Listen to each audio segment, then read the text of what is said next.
Hello again, everyone. This is Abra, and today I wanted to try something new and do a creator spotlight, so to speak, highlighting one of my favorite comic creators and all-around artiste, Per Berg, better known to the comicsgate community as Narwhal.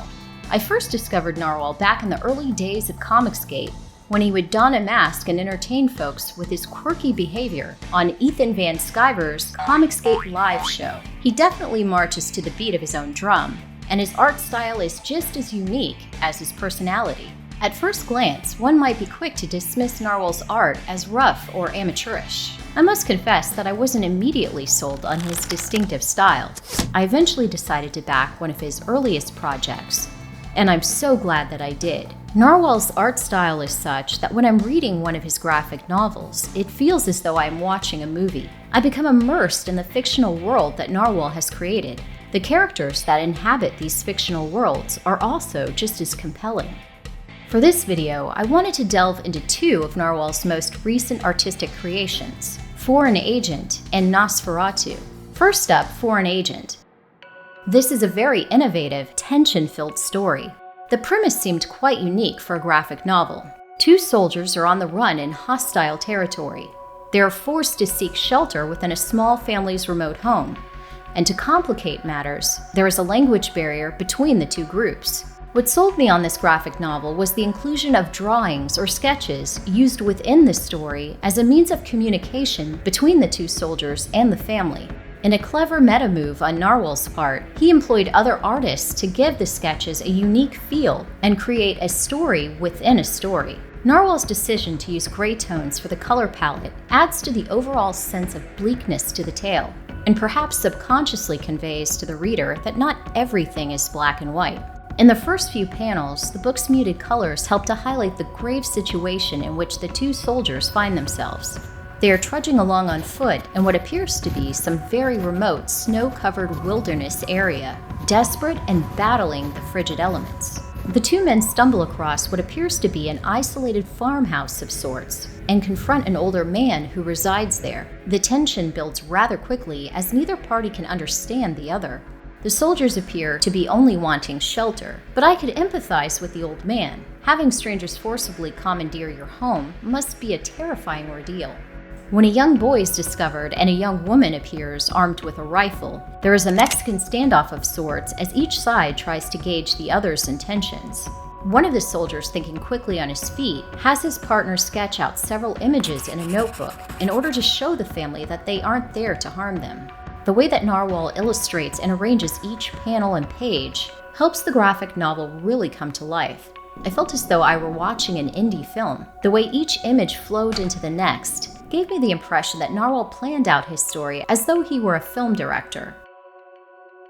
I did have a couple of issues while reading the story. There were a few instances where I had a bit of trouble deciphering what was supposed to have just transpired, or what Narwhal was trying to convey. I'd love to learn what clues I might have missed that may have filled in those gaps for me. One element that I found to be a clever addition to Foreign Agent were the pages at the start of each new chapter. These pages give readers an update of sorts as to the soldier's inventory. Appropriately titled Our Heroes Carry, this inventory serves to indicate to the audience how the soldier's situation changes from chapter to chapter. After finishing Foreign Agent, I was left wondering about certain aspects of the story. What were the soldiers on the run from, and what secrets were the family hiding? And some readers might not like having questions left unanswered.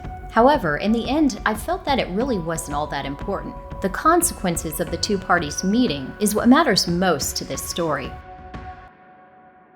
The second story I wanted to highlight is Narwhal's adaptation of the classic silent film Nosferatu. Who else but none other than Narwhal would even think to do that? Not only that, but he timed it to coincide with the 100th anniversary of the film. Simply perfect. The making of the Nosferatu film is a story in of itself. The German filmmaker F.W. Murnau adapted the movie from Bram Stoker's Dracula. However, he never bothered to seek the permission of the Stoker's estate. You didn't say the magic word. He was sued and subsequently lost, and was ordered to destroy all copies of the film, but one copy managed to survive, as such things often seem to do.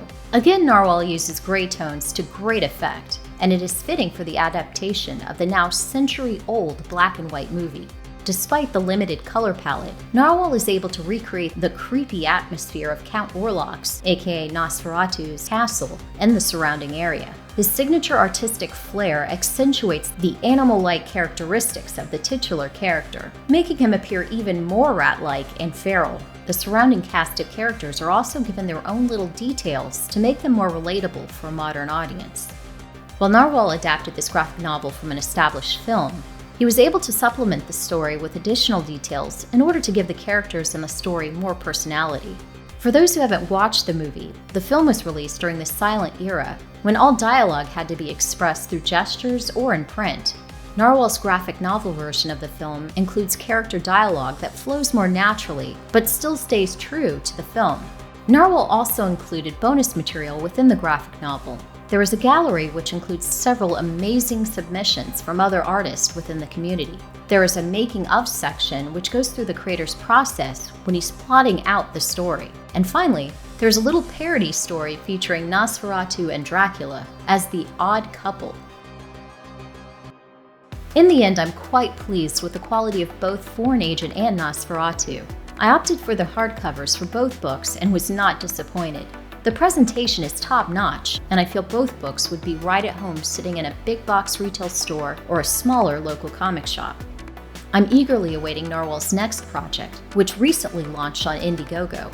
This is a new type of book from the creator, a collection of short stories appropriately titled Narwhal Shorts Compendium. For this outing, Narwhal partnered with several other creators to come up with a collection of unique tales. I recommend giving it a look.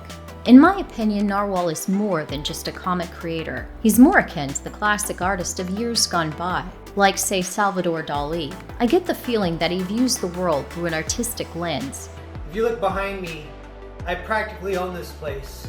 I can imagine him being right at home with other bohemian artists, and while his style might not appeal to everyone, you simply cannot deny his creativity.